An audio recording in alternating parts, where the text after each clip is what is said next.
Welcome to Without a Candle. We are your hosts, Hey guys, I'm Carla. and I'm Karlie.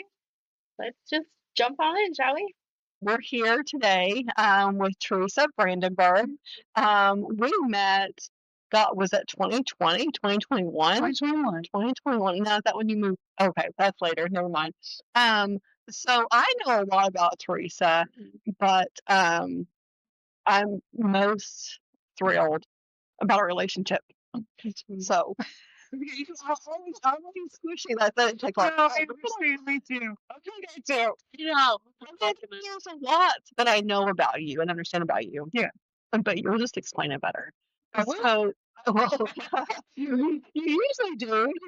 You have a way with words and articulate things very well. So I often appreciate that. So, but see, and even that's tricky because we both believe that we are traveling souls having human experience. Yes. So the best that you can in this moment for this conversation's sake, who is Teresa? Who are you? Okay, but you don't have to. Okay, well, okay. Who am I today? So I'm a lot today. Yeah. I am, right? Yeah, I absolutely. am. Yeah. But who am I've actually been thinking about this a lot lately. Okay. Because so often I'll default to what do I do? Yes. Right? Yeah. And when I was I was like a mom, I was just a mom. Then it was like, who the hell am I? Yeah. Really? Yeah. Because we give so much of ourselves to our children and our family. Mhm. And they're just cold chills. And I lost myself for a long time. Yeah. So, like, as I approach 50, I'm still wondering who am I? But I'm learning that I'm coming into this sort of feeling of, this might sound woo-woo and hokey, I don't know. But I feel like an embodiment of energy. That's what I like to lean into right now. Yep. Okay. Because, I was so funny how things synchronize. Yeah, Right? absolutely. Yeah. So like this morning, I don't know, I think I was blow drying my hair. And I was thinking about how I'm, going to be 50 in February and how I'm in this second half of my life. And I was thinking about phases of life, right? And how this is like my second half, no matter what. Yeah. I'm not going to go another section after this section of life, right? Right. Yeah. And I was kind of thinking about, it's a lot because I don't have to check my book this morning. Love this training this morning for restorative, and I like just finished that section, and I love it so much. Oh my gosh, the restorative yoga is just so. It's so beautiful. It has really got me thinking a lot about like the embodiment of energy, the phases of life, the how wisdom is acquired, right? Like some belief systems think of like the crone. Yeah. And I was thinking about that this morning and I'm like, well, I guess technically people would consider me sort of in my crone era, right? Yeah. And it's like, that's cool, whatever. But then for someone else, that crone era could come younger, right? Depending on where they are in their phase of life for this particular life experience, right? Yeah. So based on wisdom. yeah, wisdom that's acquired. And even in like yoga philosophy, they look at life like there are certain phases of life where, this phase is for like say whatever you do in your childhood. Then comes your like they consider it like family time and devotion to family and to work and blah blah blah. And then comes the period in our life when we study spirituality and we work towards or become enlightened. But then I got thinking and I'm like, yeah, but some people don't live as long.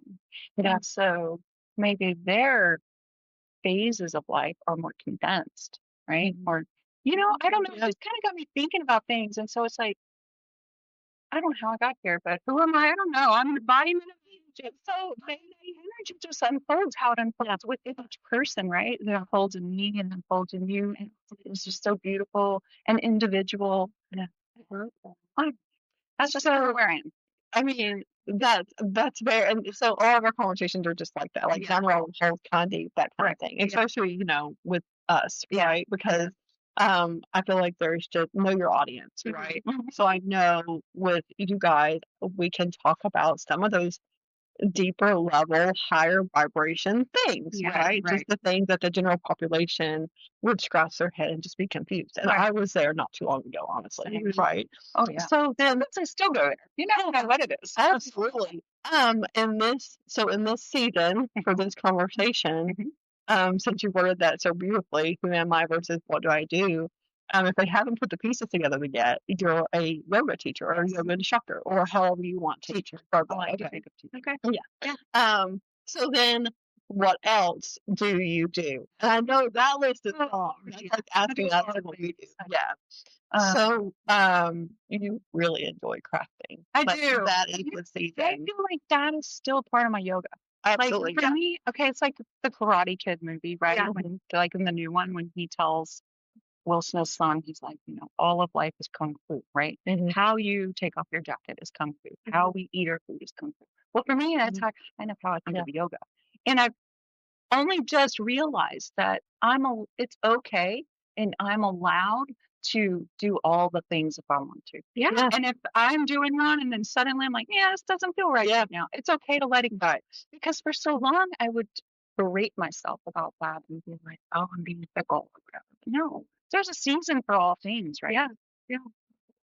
It's okay. That string almost got us. So anyway, yes, I appreciate that. Yeah. Yeah, because it's like when I'm, say, doing embroidery or braiding all those fabric strips you gave me, that's still very meditative, and sometimes all these little thoughts come into my head that can just kind of go in and out as they want to without me latching onto anything. Yeah. And it's like, it's kind of, I'm glad you shared that too, because I feel like a lot of people have, not that it's wrong, but a misconception of what all meditation can be, right? It's not just one, be still, be quiet, be beheaded, right. Kind of process the meditation. Oh, yeah. So I love that you shared that. And I used to think that. Go ahead. And I want to add to that. You mentioned the misconception of meditation. There's such a misconception with yoga now, like yoga, that people don't realize that it's actually a practice fundamentally and not an exercise. Oh my gosh, They complement each other, but you do, like, yes, when you have it in spiritual practice, it's very meditative. It's very liberating and very helpful within the journey because you're able to push all of that stuff physically, mentally, emotionally, not just mentally when you're in that energy and all those things. Yeah, absolutely. Like I always remind my students that Baddha Konasana, which is a seated pose, is one of the oldest asanas out there. It's one of the old. They didn't do all of these fancy modern warrior poses and all of that. It was all sitting, and it was all about Judith Lassiter talks about how we step out of the mind thinking and we get into our bodiness, right? So the asana allows us to embody the practice, right? Which helps to calm the mind. And so that asana that we do is simply, I mean, it's important, obviously. But it is to prepare us to be able to sit still to achieve meditation. And that's something else I think sometimes there's a little bit of a misconception is people think I have to practice meditation. I have to clear my mind. No. That what did we call the chitta vritti is going to keep going, right? That little monkey mind is going to do its thing. It's like a little child in there that's just like blah, blah, blah, blah, blah, blah. But our job is to sit and be and just not latch onto it. Just let it not to have through. to fixate, not to like, Go down that rabbit hole in your head. Because what I've noticed, what restorative especially has shown me is, and through my own meditative practices, is like as soon as I latch onto a thought, I feel the tension in my body, right? And but if we can just let it flow through or come back to something that grounds us, maybe rubbing our fingers or just feeling the earth below, it brings us back into that moment and then we can let go again. It's just so couple nice big deep breaths. Yeah, exactly. So that's only, I mean, we've only mentioned a couple hats, already. The creator of your love of crafting in that meditative state. The yoga teacher. For a moment, I wanted to put after that the yoga teacher trainer. So I don't know if you put that out there yet. So maybe that's the next. Because I also feel like you really appreciate the learning process. Oh yeah. Right. So I mean, if if it fits, then why not, right? If I'm anything, I am a Yeah. lifelong learner, Mhm. forever and always. I'm glad most of For us sure. are. Yeah, We're for all on sure. the same page with Yeah. that. Yes. But what else?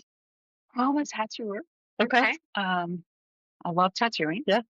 I really love it. Yeah. It is so fun.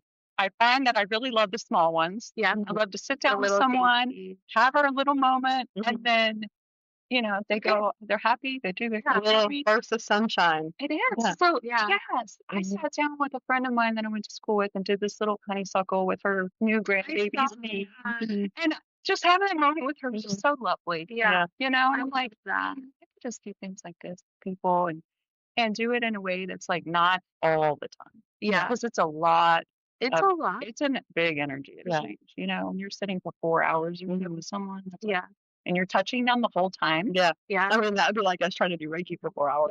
Yes. Yeah. I mean, not that I wouldn't, but Oh, I get it. yeah. Yeah. Yeah. But it is Right. it's Yeah. a thing for them too, I Mhm. imagine. You know what I Absolutely. mean?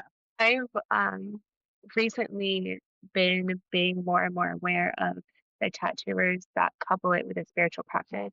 So like the Reiki practitioners or create the tattoo based on like their reading and their energy for the day. It's like a whole practice. Yes. And I can see I you have doing been thinking about that. Oh my gosh. Oh, We say that a lot too. Yeah. I was thinking about that. And like with the yoga retreat that Mhm. have planned, like maybe coming up with a few little designs, and that could be an option for someone, Yeah. like to sort of commemorate their retreat and that moment, and Yeah. because it really is like sacred expression, Mhm. in so many forms. Like Yeah. what you all do that is just so beautiful. Yeah. And then like and someone is in their yoga practice and then they want to extend that to being on themselves, like I have one of my favorite yoga sutras tattooed on me as a Yeah. reminder. I just think that's so cool. I love that. And so, adding to the arts, you decided this year to offer henna, which was another journey, discovery, and because for a moment you were unsure, because you honor the process, you honor the sacred space of that. Absolutely. So, you want to talk about that for a moment? Yes, because the first time I ever experienced anything with Hannah Mhm. and Mindy was at my friend's wedding in New York. Okay. And so she had this like most Beautiful. elaborate, like Yeah. Mindy done on her arms for her wedding, right? So that was like my first experience with it. Mhm. And so to me, that seemed like a very And that was a sacred- cultural thing, Yes, correct? 100%. Yes, Yes. yes. Rupal is what, Mhm. I guess. I mean, Yeah. My bad. was that So a my name? friend, Okay, yeah. gotcha. And most people will. Yes, will she feel fine. wouldn't Yeah. care any. Okay. But she had her Mindy done, and it was just stunning. And so, and it was done in a private space, like in a Mhm. a very sacred kind of a thing. And so and then like you go on vacation, you see all these kind of things everywhere, and I'm just like, I don't know how I feel about Yeah. this. I wasn't like judgmental about it. Right. I was just like, I don't know how it this feels fits to with me and my Mhm. heart, right? And then after talking and thinking about it for years, like, So that's that. yeah, Yeah. you asked me a couple years ago, right? So yeah, well, and then more recently, I think too. Yeah. Maybe this year. I don't remember. Maybe Time and space. And then it just kind of, that's something I do though. I'll like think about something or I'll dive a little into something, Mhm. do a little, wait a while, watch. It's kind of like, Right. yeah, Absolutely. And then I just kind of wait and see how it sits in, how does it Mhm. settle in? And then if it feels okay, because I think if you do something with respect, with reverence, Mhm. and with honor of where it comes from, Mhm. I think that's a different level. Yeah, for sure. It's that respect thing. Yeah. And then maybe that's a tiny tidbit that you can add, because here you offer for the kids. Yeah. Because down at the shop, kids. Yeah. Is it That's 16 or 16 and 18? up. Okay. Yeah. So littles can't be in there, No, right? right. So maybe tying that into the sacredness and the history of it, maybe Yeah. you offer a little blurb, Right. in a way, a Mhm. child's mind, that it Yeah. is a more historic practice than what we would think. Right. And that you can make your henna. Yes. I do. Sometimes I do use repackage. It depends on what's going on. Okay. But Gotcha. yeah, I do make Yeah. my own as well. Yeah. Okay. I like it. So what else? Oh, sorry. Go ahead, Karlie. So when you grew up in Northern Kentucky, Mostly. mostly, Yeah.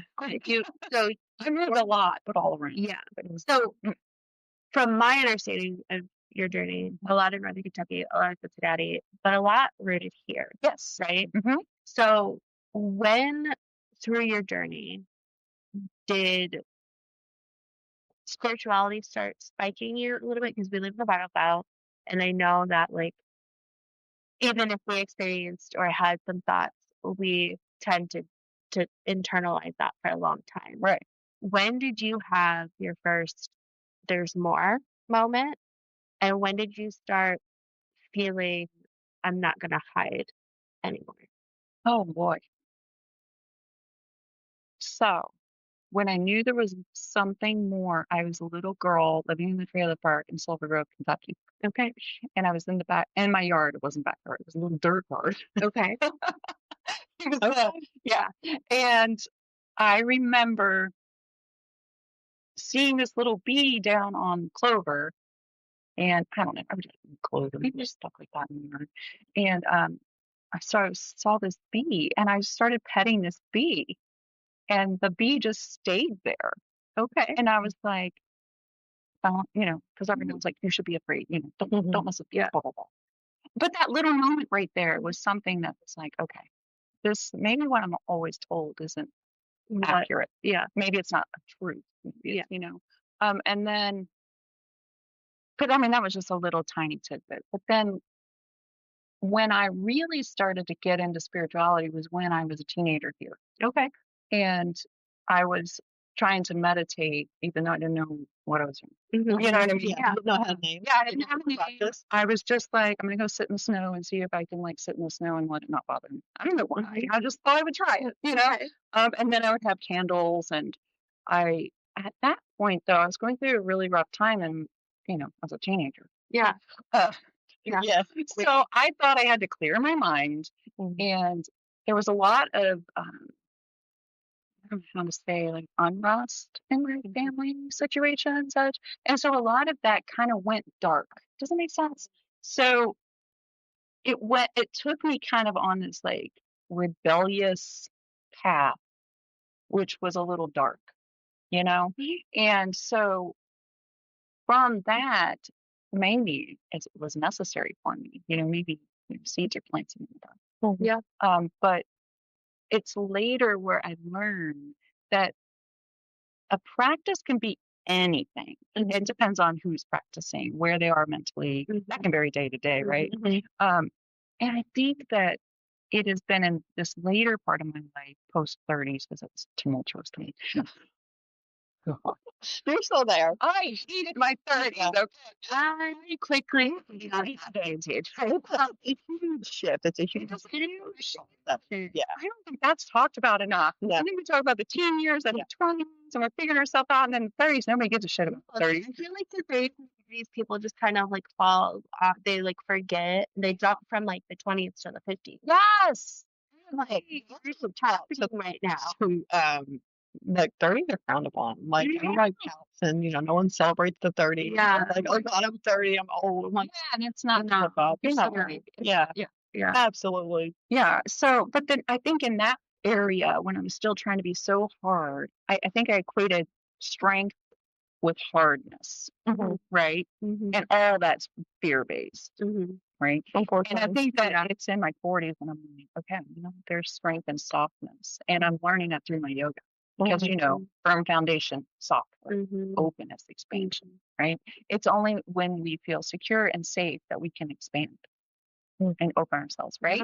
Yeah. Hopefully let that ego fall to the wayside. Exactly. Yeah. And that ego is there to protect us, right? So necessary. I don't want to hate on the How ego. much do you put of that on society, being taught to be strong and like to wear all the hats and do all the things? That's a lot of it. 100%. Yeah. Especially in the West, I think. We have this whole like production for use idea, which is from an old movie that's kind of stuck in my head. It's like, and I think a lot of it still is oppression and women. Because I've been thinking about this, like things that I really love to do, quilting, embroidery, and crafting, and cooking, or baking, or whatever, right? It's been frowned on. Yeah. It's like, oh, that's not important. That's in the house. Women should be out. We should be working. We should be doing this and doing that, of course, Yeah. because, well, by God, you know, Yeah. Yeah. Yeah. Oh, I get it. you know, but it's like, So somewhere along the way, taking care of the home, but doing those things you enjoy, you feel taking care of the home sometimes, right? yeah, absolutely. Became a job, became a chore Yeah. versus just being nurturing. Yeah. It's such a beautiful spiritual practice. You Yeah. know, if you like, I think I've told you when I was cleaning my house right before fall started, and I, made the cleaner, and I really thought about cleansing my house as I was cleaning it, like clearing out all that stagnant energy and giving love to it. Yeah, because That's not a chore. it's not a chore when you think about it like that. It's an act of kindness. It's and it's like, I've moved so many times in my life. I've never had a house that I can make a home. Yeah. So every time I'm like doing a house, it's like, well, if I'm fixing it up, I'm fixing it up for the market. But for once I get to fix it. Yeah. So I'm finally giving love to this house. And that's a So different season for you too, isn't it? yes, 100%. Do you feel like moving into that, it goes back some of the emotional, I'm being careful with words so that way you can answer how you are ready to today. Mm-hmm. There was a season that you weren't sure if that was home, Mm-hmm. right? Oh, absolutely. So, do you feel like that season and that need, to kind of move and kind of be away, did that also come out of like habit and maybe fear and all of those things? Does that make sense? Yeah. Yes. Yeah. Anytime something gets super uncomfortable for me, I tend to want to be like, let's just go. Right. Yeah. Which is another reason why I tattooed the sutra on me, which says, by contentment, supreme joy is gained. And something else that I've learned is, who said it? Oh, Diane Keaton, right? They were sharing some quotes when she had passed. And I saw this quote that she had shared right after she filmed a scene in this movie.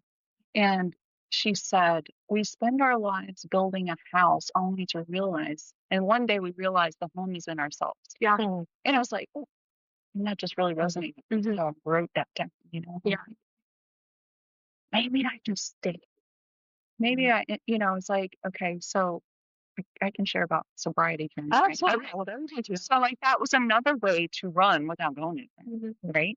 Just using those 2.5 glasses of wine to escape a little bit, just step back to numb my brain. Yeah. And now, I remember I was coming for a Reiki session with you. So of course the night before I'm like, I'm not going to have any alcohol because I respect the practice. I Reiki. appreciate that. Yeah.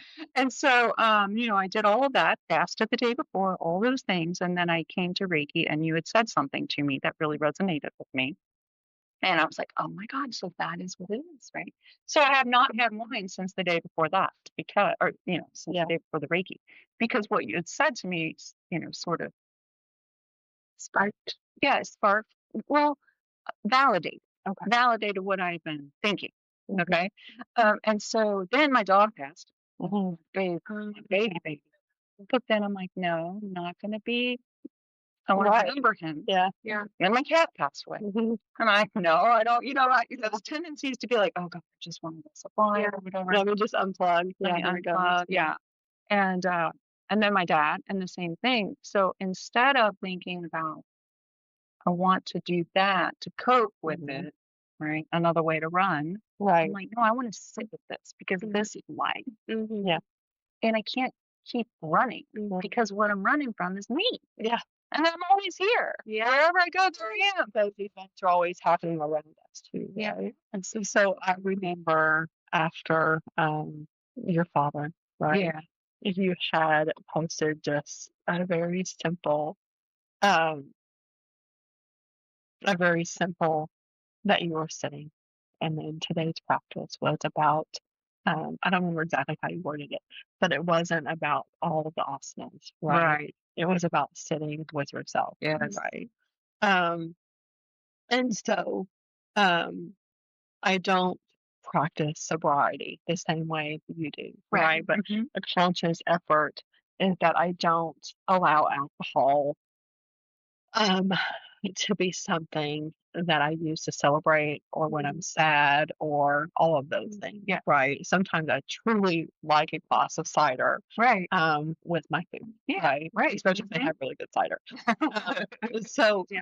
um but I appreciate that because again you're wording with it and that your acknowledgement that there is a baseline situation, right? There is a baseline situation that's creating the desire for the escape, Yes. right? Mhm. And I blame that on society too, right? Like I don't know how much I can blame on society, Yeah. but we are taught to suppress emotions. We're Right. taught that if we experience these things, it is a weakness, Mhm. right? So this being vulnerable, um, I, I watched a long time ago. Brown, her last name's Brown. Brene and Brown. TED Talk. Mhm. Yeah. Yeah. The first time I heard that, it was awful. Yep. Yep. Yep. She was how I started my journey. So Brene.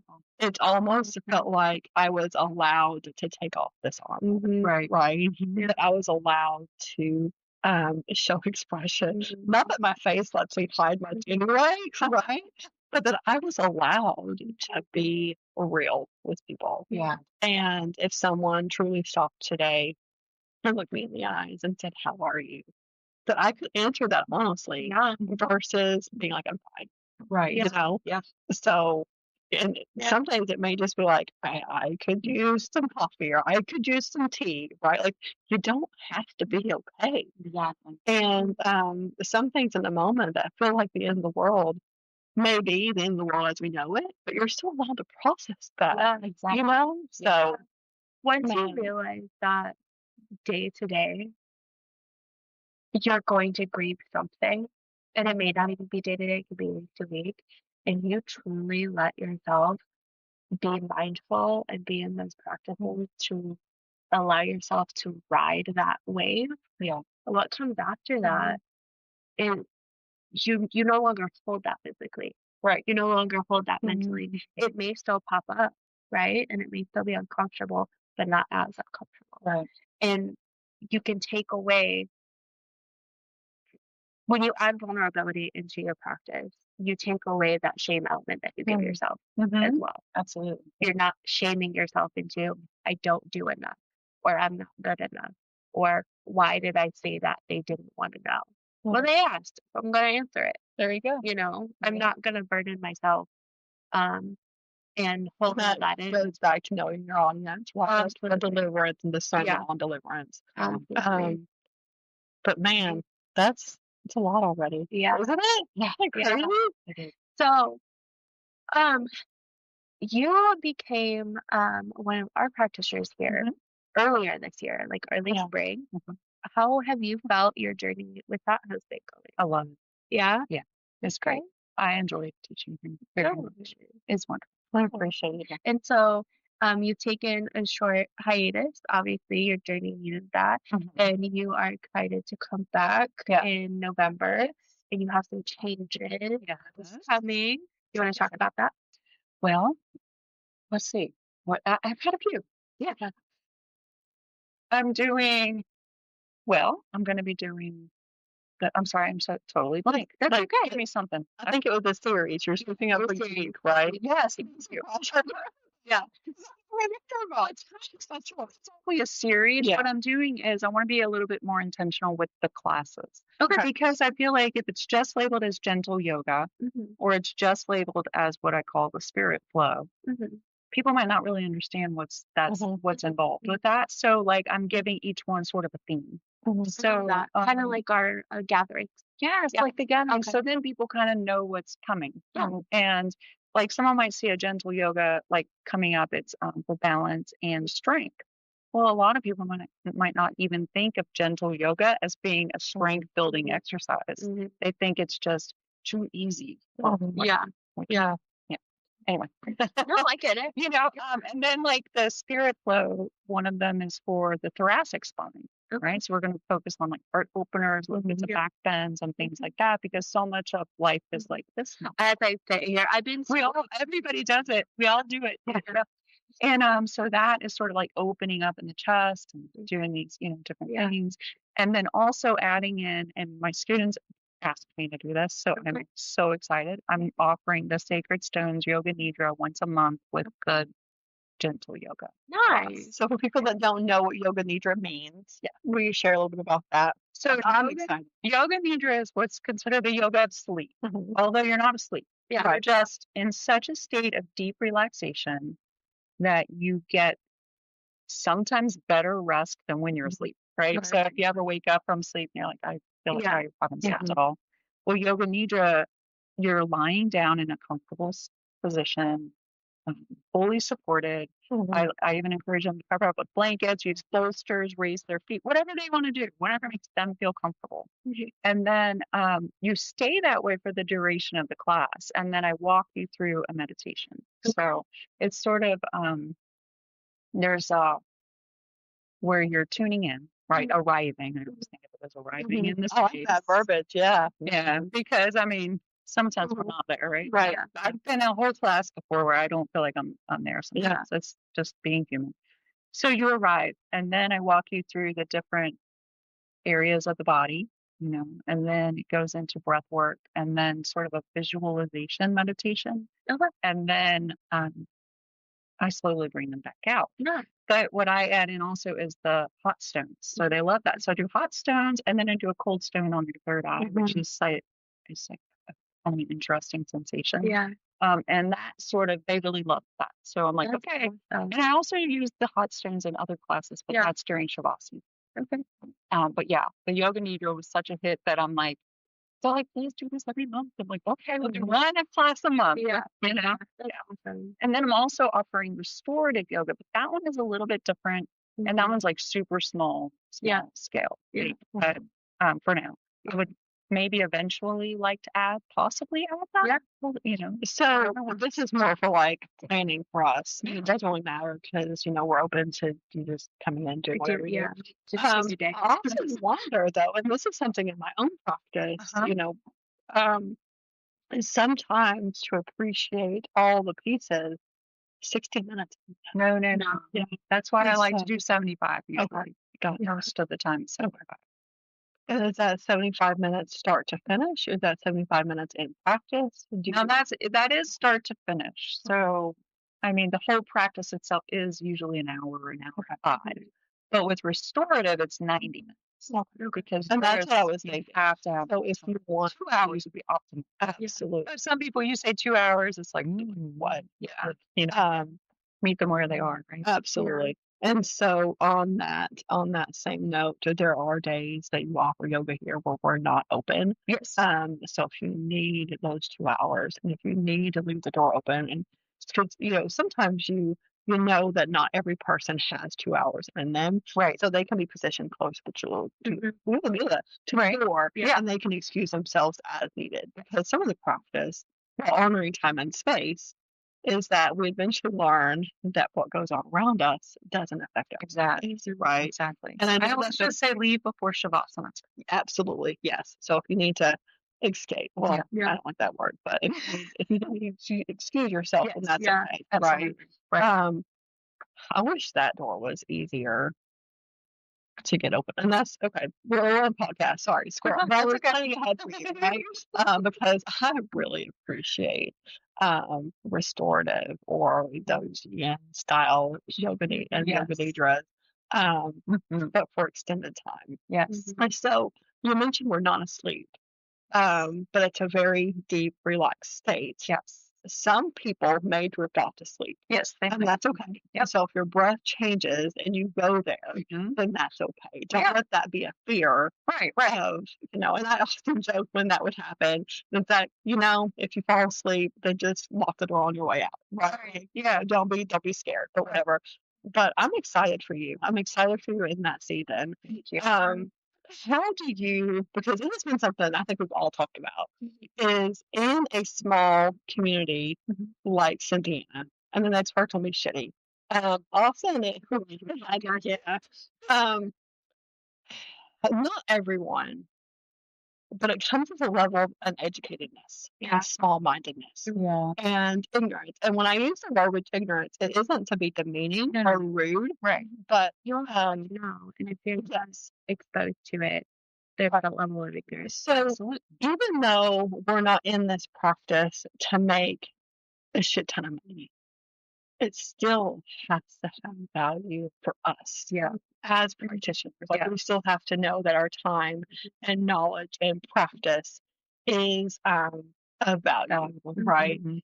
And to have that reciprocated is tricky. Yes. But it's not just monetarily; it's showing up to practice with respect in a timely manner, if at all possible, right? Mhm. So, what are some things that you can say and share about adding that value to our time share? Because, I mean, not only are we sharing with each other, but when we go to class, I'm choosing to share myself with you. Yes. You know, Yes. so what's some words of wisdom? That is something I actually struggle with, Okay. to be honest. Yeah. The A, so funny. Yesterday, Okay. okay, I was actually thinking about this because, you know, valuing having other people look, okay, so I struggle sometimes with, like, I will have knowledge on something, but then it's like I have this old part of myself who still sometimes, or I don't know if I can, I'm in a transitional, but I would feel like, does it have value? And which translate to, do I have value? Am I worthy? Which goes Yeah. all the way down to I am not worthy, which, is that root chakra issue. Right. And so I'm learning, and let me keep, sorry. This is like, That's a lot. it's just a lot because I was literally thinking about this yesterday. And I struggle sometimes with, like, putting a price on something. Because how do you put a price on something that in and of itself is kind of invaluable? Yeah. Right? Absolutely. How do you put a price on that? Right. And also realizing making something accessible, right? Because I'm really pretty passionate about that. Yeah. I want it to be accessible to as many people as possible. Yeah. But I also am kind of tired of sacrificing myself constantly. And not and also I give this advice to others all the time. Literally said it to someone yesterday because they were talking about a certain thing that they had purchased, and the person's like, "Well, I only paid this much for it, and so I'm only going to sell it for this much." And I'm like, "No, you need to value your work. You need to put the right price on it. You know what I mean? And value the industry or the craft that you're in as well." And then I'm like, "Wait, why didn't I say that so easily to you, but I can't say that to myself, Yeah. because it is that just so that it is the shame factor. It really is. And it's, for me, it's the root and it's my sacral stuff going on, right? And learning to stand in my own being, stand in my own power, whatever you want to call it. Um, Realizing your self-worth, realizing the value of what you do, what you have to offer, and the knowledge that you have acquired. Because when we value it ourselves, the world mirrors that back to us, right? Yeah. And learning next myself that I can give with love, I can give intuitively, but that there needs to be an energy exchange, right? Because we can't constantly give and give and give and give, or how are we going to refill, And I think also something I'm learning is when we constantly give something for free or at a reduced rate constantly, people start to devalue it. Right. Then this other person offers the same thing, or maybe not as valuable. Thank you. And it's this much, and so they think it's more valuable because it has this price. Like even in the real estate market, for example, I've seen where people price a house, it doesn't sell, they raise the price itself. Yeah, so bizarre. Yeah. Oh, you would think it would go the opposite, but no.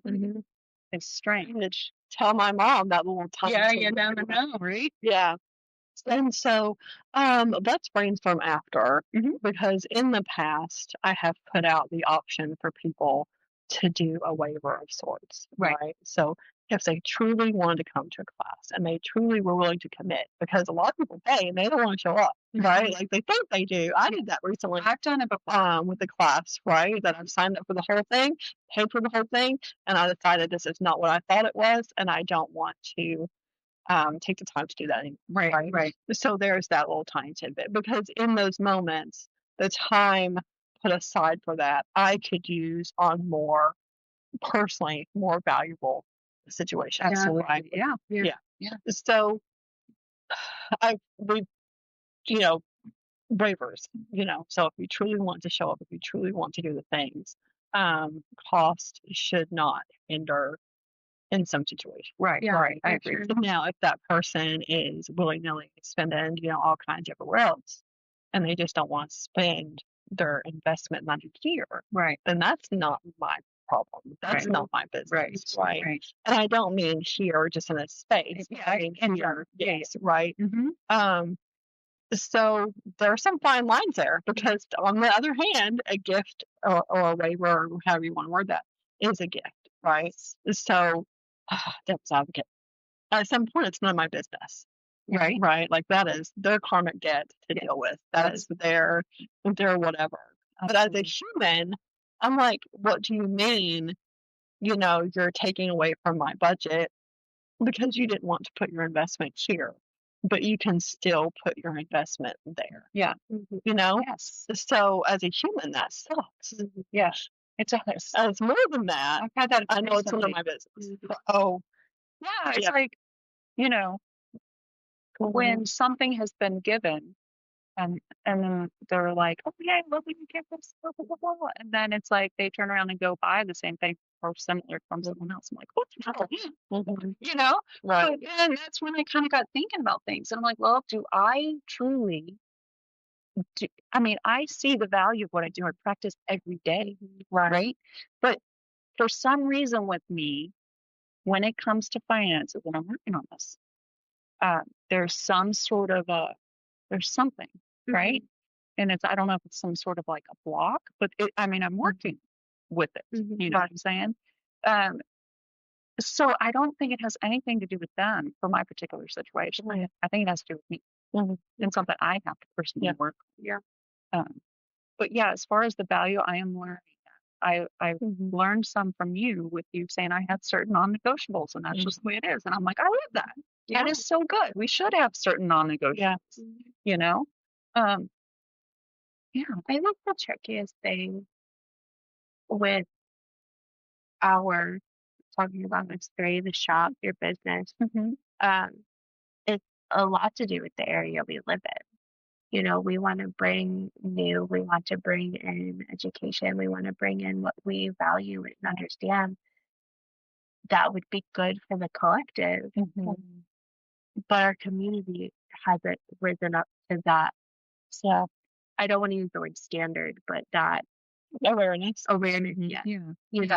Education is so critical on some things. Yeah, and you can only educate so much. And if they're not in a season to really retain that education, they're still missing the mark. We're still missing our clientele.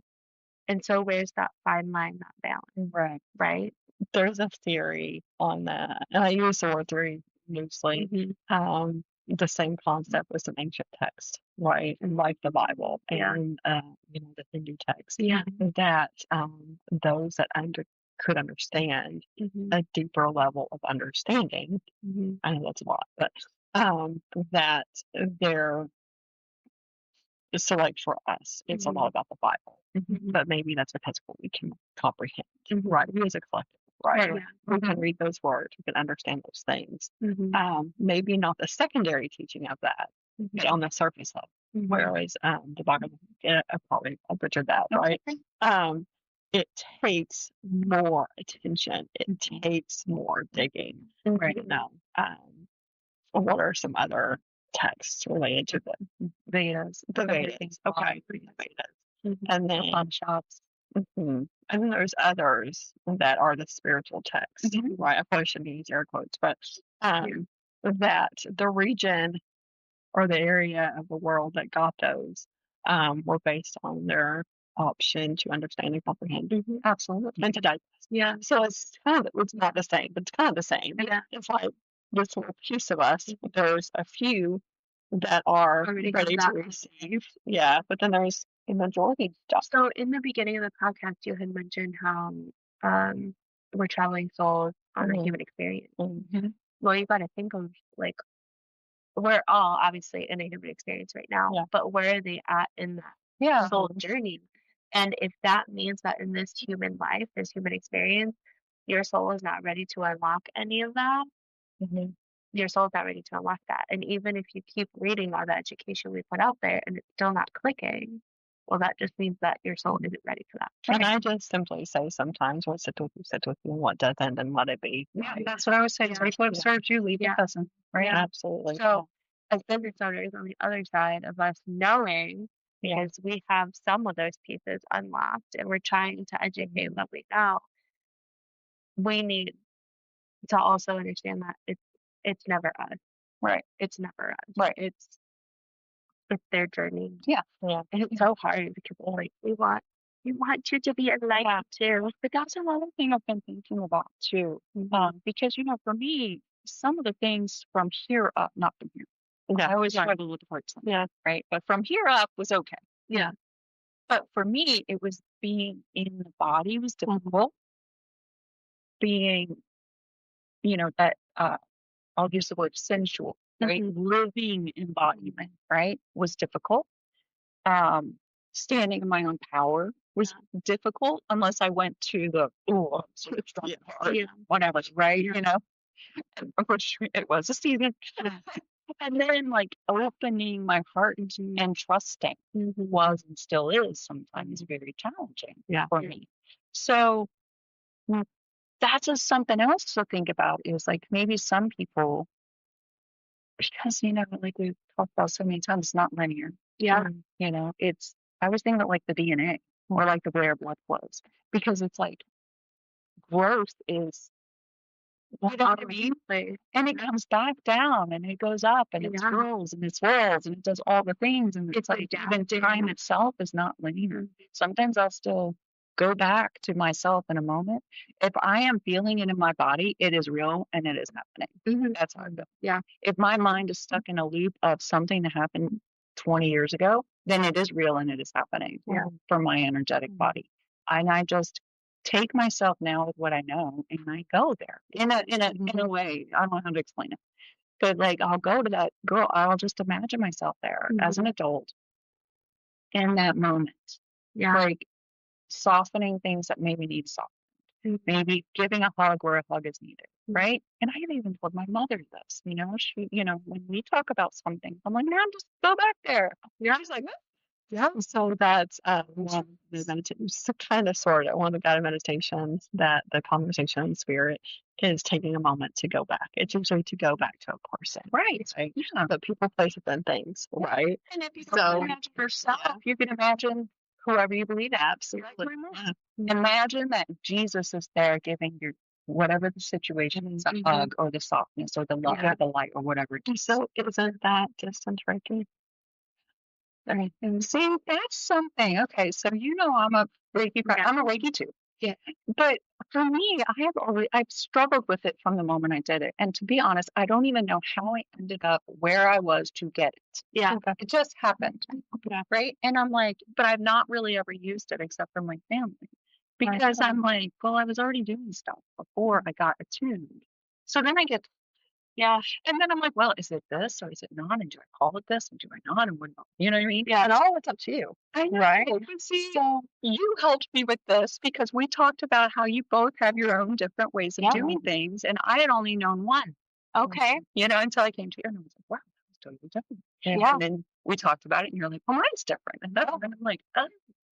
So we teach, my community is so good. Yeah. So the brainstorming is power. Yeah. So we teach traditional Usui Reiki, traditional techniques. Yeah. But then I also teach and believe that if I'm in that spirit led practice Mm-hmm. and I'm guided to do something, am I going to revert to staying on that path or am I going to do what I'm told? Right. Right. Does that Yep. make sense? Absolutely. Don't discredit your Reiki practice the same way I wouldn't discredit my practice as a child, like my premonitions, Yes. before I knew they had names. Right. Does that make sense? Yes. So energy is energy is energy. Yes. Yes. So just because you didn't know I had a name Right. doesn't mean you haven't been doing it. Right. Right. And you get to choose whether that is your truth or not. Right. You sound like my Reiki master. Oh, It's like, we already feel it. And I'm like, hey, yeah. getting already do, right? So yeah, the new teachings. Yeah. The new I teachings. recently had a conversation with somebody. I won't say who it is, but I don't think they would care. Either way, we were talking about how when this person does, he's around Reiki healers or even massage therapists, people that know how to move energy, whether they have proper training or not. He said he always knows because his palms get sweaty. Yeah.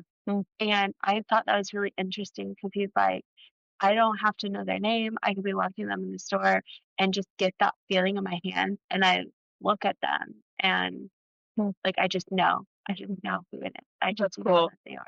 So even if you don't realize it, other people around you know. And so like your Reiki master already knew before you did. Right? Like So she had that. Yeah, it's interesting. I was told to do it by Miss Jerry. Oh, nice. And I'm like, what the hell is Reiki? Right. Yeah. She's like, it doesn't matter. Go do it. I'm like, Yeah. okay. Yes, Yeah. ma'am. Yeah. So So it was a crazy journey. So we've covered a lot. Like, Yeah, I might have episode 1 and episode 2 in by now. I don't even know. But it's great when you can enjoy the fellowship. Yes. And collaborate a little bit on the side there. That you do lose track of time, that you are enjoying the energy. And So before we wrap up, is there anything that you want to share that we haven't touched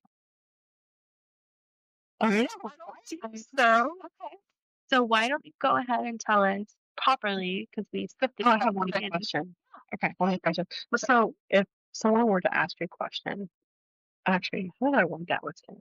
What's something you want people to know that you don't get asked about?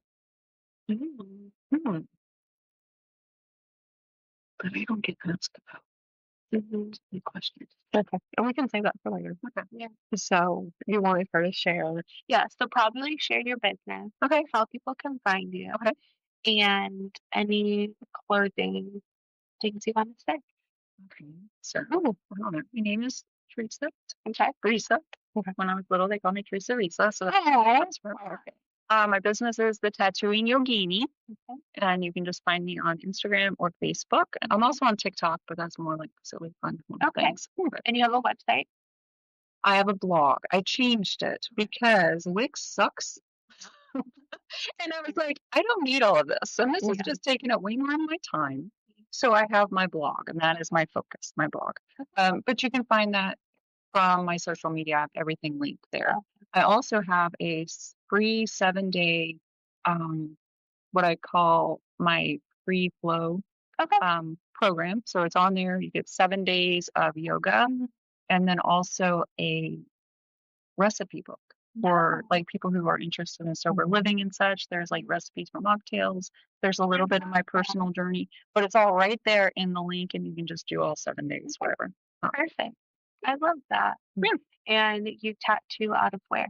Pike Street Tattoo. Okay. Here in Cynthiana. And you practice yoga out of here. Okay. Well, that's a great word. And yes, you have your studio at your house. So my little teeny tiny studio. It only houses 2 people. Hey, I love that. I love the biggest thing that people miss about the original space was that it only held 4 people for yoga. I remember my class there. That was so fun. Yeah. I loved it. It was me and another lady. Yeah. I loved it. Oh, it was cozy. It was so cozy. It was such a cute space. Yeah. Oh my gosh. All right. Thank you all. Absolutely. Thank you. We needed this. That's the fellowship and that's right, guys. So that wraps up another episode of Without a Candle with Karlie and Carla. We appreciate you and we'll see you next time.